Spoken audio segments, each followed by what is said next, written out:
I review more than 47 PRs lately, and they were the same mistakes in 38.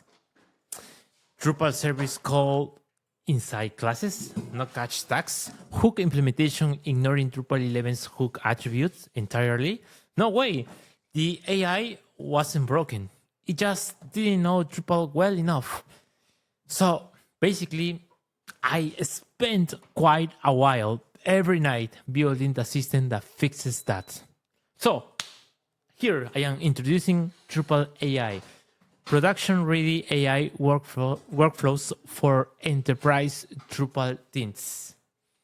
So, bad example, you know this already, that Drupal service here, no way. It should be with a dependency injection, right? It should be this way.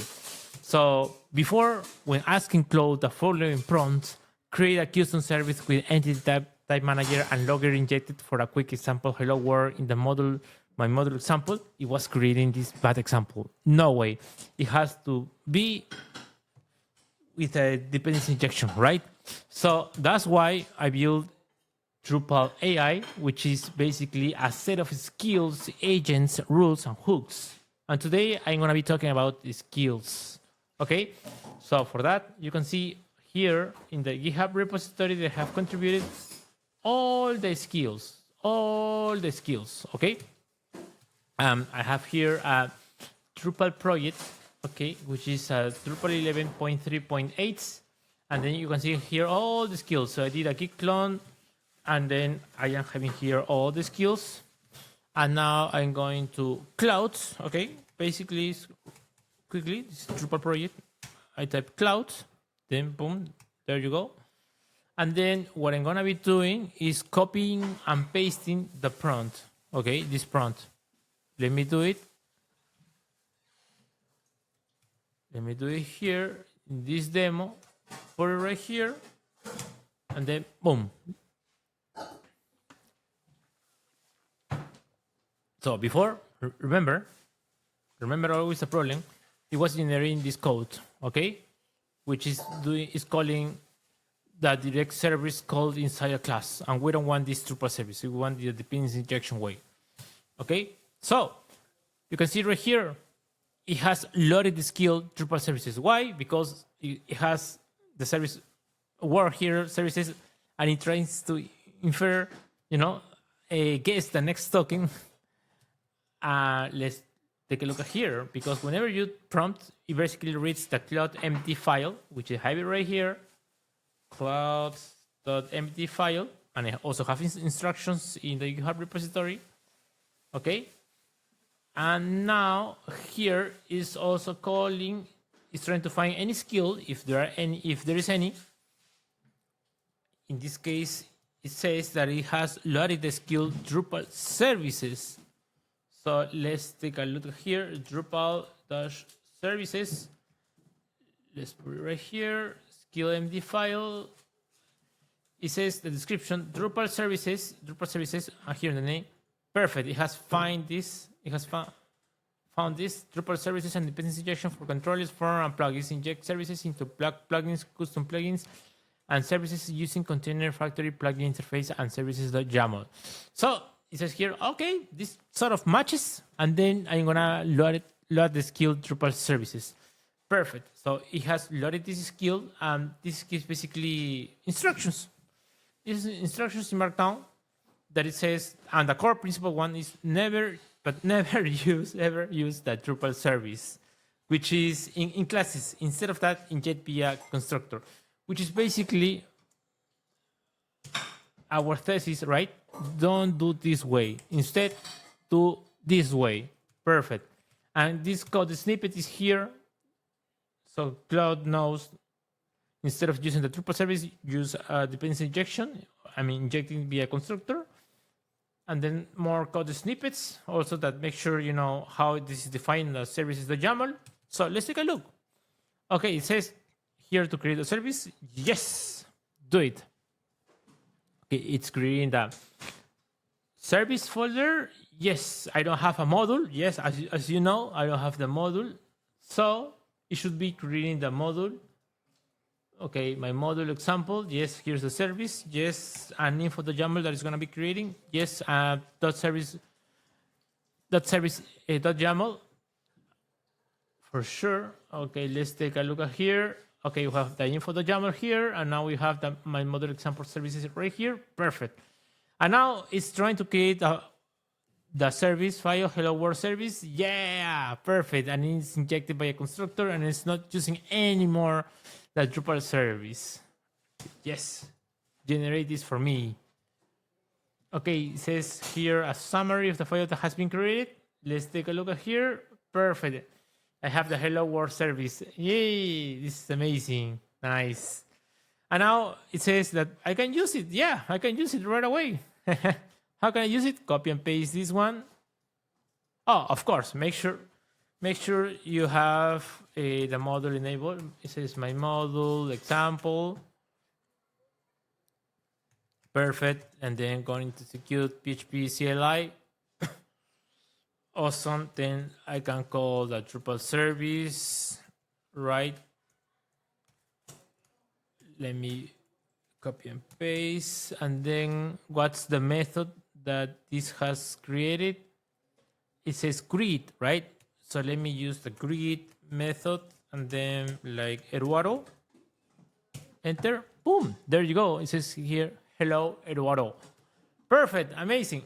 Oh, now looks beautiful. And now let's create a controller, right? So amazing. Yay. and now create a class controller with a path grid so I can use it. Please, let's do it. Because I'm not going to be doing this, right, in just terminal. I want this something visually to see behind the scenes. Not behind the scenes, but visually.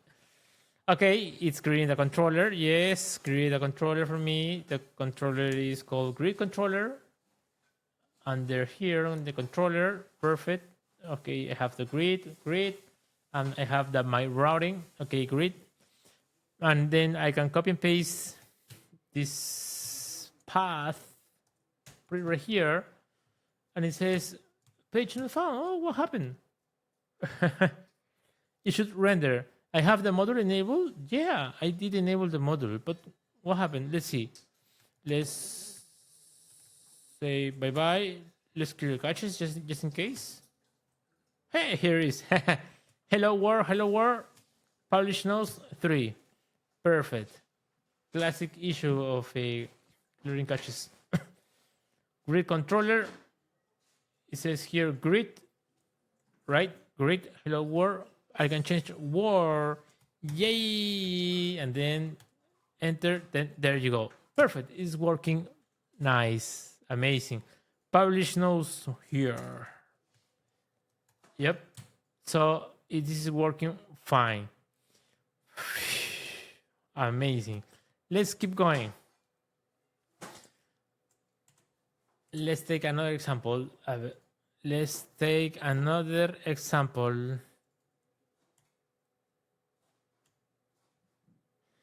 Here, add a custom submit handler to the article node form that shows a messenger message. Congrats for creating this node title. Keep creating another one using this link.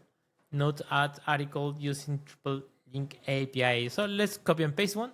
Let's copy and paste this one.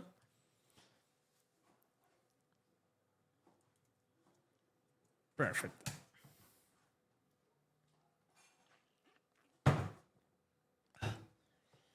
It says successfully create. It's calling the DrupalHooks. Yeah. So what's the issue here? The issue is that normally when I prompt this before Drupal AI, it works. But it's creating a file dots module with the hook for alter and submit for handler in this for alter. This is working fine, works. But this is that Drupal old way to do this. You should be using that Drupal 11's hook annotation way, right? So before this was happening, and now with Drupal AI, with this set of skills, more than 35 skills, then what should happen? It should create this beautiful class with a hook way to do it here. Okay, so let's and now it's using the skill DrupalHooks. Yes, it's using the skill DrupalHooks. So let's take a look at here. DrupalHooks, Drupal-hooks here. And then we can see the DrupalHooks, Drupal 11 object-oriented programming, procedural hooks, hook, for alter hook, node, preset hook thing, use the hook attribute, and when to use hook versus event subscribers. So nice. And then I have some code snippets right here. How this should be, right? And then perfect. Okay, so it has loaded this DrupalHooks skill, which is great. That I want something that I want. It's creating the folder. It wants to create a folder hook, so it means it's not going to create anymore those model with a hook for alter, which is the old way. Nice. So now it's creating the my model example hooks.php under hook folder, and then I can see here the hook for node article for alter with a form submit handler right here. Yes, create this for me. And now let's take a look, right? Here I have the hook, and then I have the class here with a hook annotation way. Perfect. Amazing. Yes. Now let's go. Let's take a look, right? Notes, article, test article demo. Then click on save. Boom. It says here, congrats for creating test article demo. Keep creating another one. I'm gonna hover. It says here, note add article. Yes. Click here, then it invites you to create another article. Yay! Because that's what I'm telling this to happen here. Perfect. I'm using the best Drupal coding standard. Nice. This is working fine. And now let's go to another demo. The last one, okay? Now let's go to Ajax demo here. I have an Ajax demo, a custom module, which basically, you want to see this in a moment.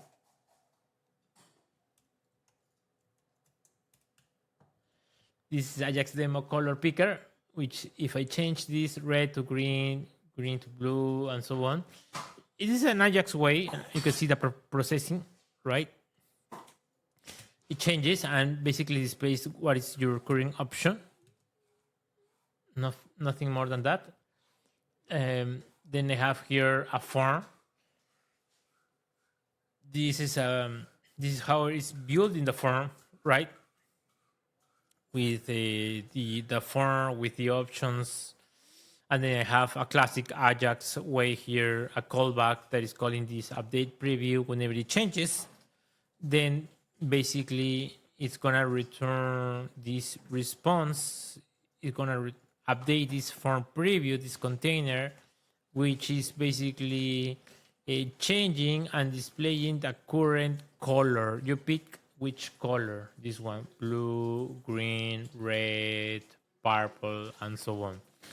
So this is very easy, straightforward Ajax way to do it. But now we are using htmx. Yes, Drupal 11.2 is using the htmx, and in 11.3 is using the htmx.min.js file. It's improving even more on how we should be. This is htmx, like an Ajax but with steroids. It's a new level, to use correctly, not correctly, but to use much better way how to trigger, based on any element, how to you get the response back, and this is really but really fast. This is the awesome way to do it. I invite you to take a look at htmx, how you can use it, and then how you can use it in the Drupal site. Okay, so we have an old way, an Ajax old way how to do it, and now we are going to refactor all of these to use now Drupal htmx. And for that, and this is new, by the way, I have a Drupal skill that is called Drupal htmx. Yes, this one, Drupal htmx. And with that, I have again the name, the whole description, code snippets, and when you find something like an Ajax response, then try to use the htmx way by having a library and so on, and use all the beautiful methods that we have for this htmx. So let's take a look at here. Let's put this into action, right? Okay, and for that I have a prompt. Put it right here. And this prompt, what it says basically, rewrite the color picker form, because we know that color picker form is an Ajax one. Okay. And instead, use the htmx, which is the new way to do it. Okay. And I have some other instructions like the current behavior. Well, I'm trying to explain the current behavior has a select that triggers an Ajax callback that swaps the colors preview wrapper with a color box preview. What's the goal? Same user experience, nothing else, but driven with htmx and other requirements right here. Okay, so it says that it has loaded the Drupal skill, Drupal-htmx. Yes, it has loaded our skill. Yay! And now it knows the instructions that it has to use a library, it has to use these methods, and has also other code snippets that, hey, when you see a build form, then make sure you use here the htmx and you use the methods. And here's an example code. Okay, so it's doing all of this for us so that we can focus on the business. Keep doing the changes. Yes, create a controller. We need a controller for that. We need a controller for the preview.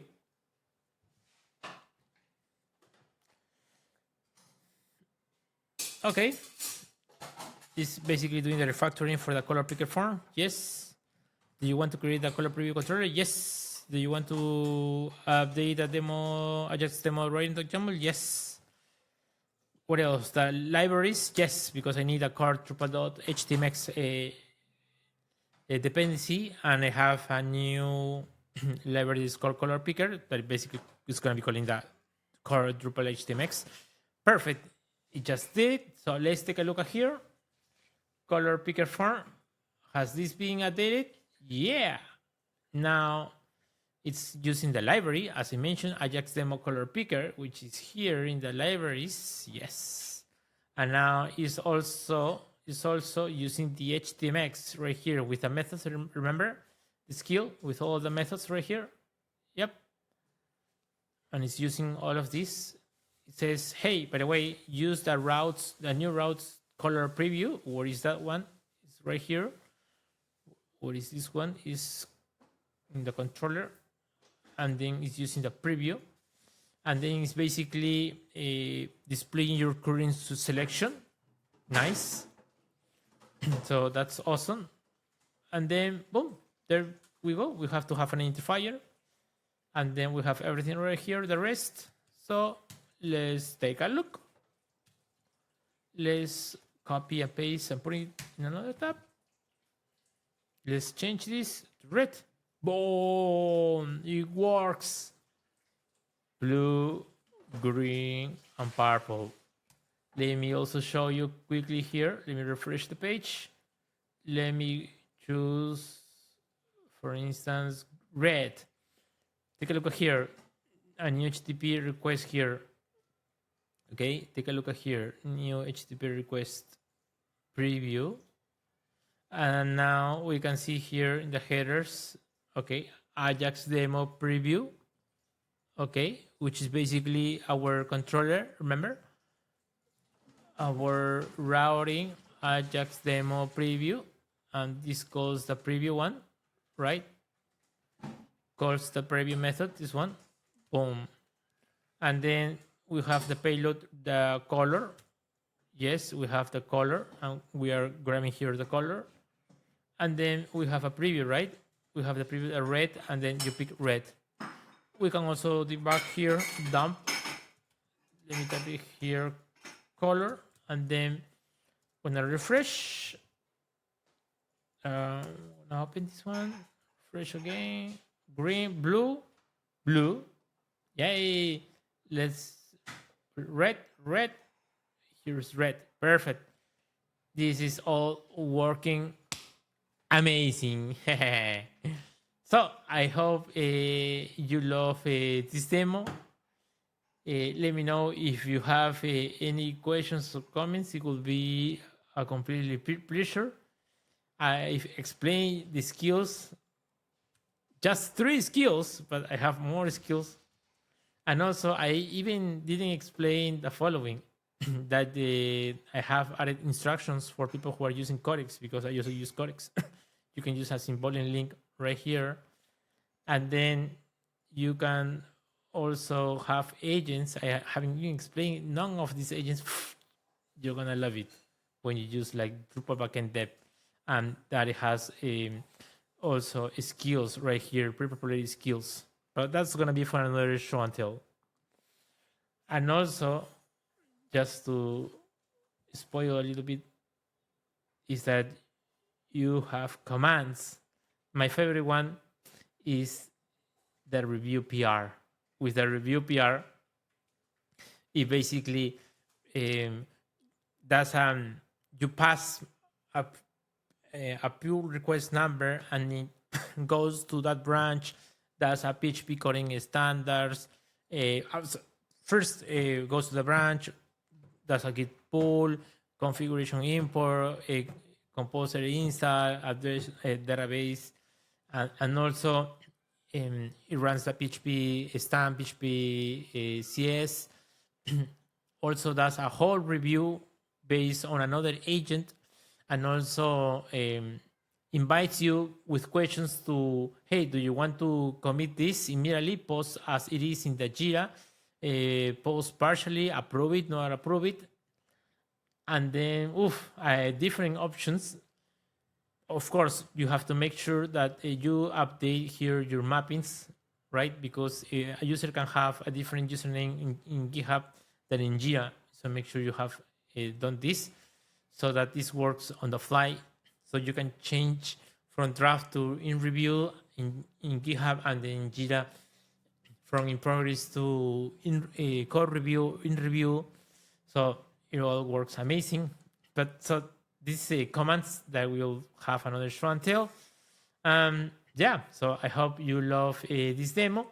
I did it with a lot of love to the Drupal community. And this is production-ready AI workflows for enterprise Drupal teams. Feel free to use this GitHub repository, fork it, start it, clone it, and then start using it in your projects. That would be. If any questions or comments, please let me know. Otherwise, that would be. Ta-da!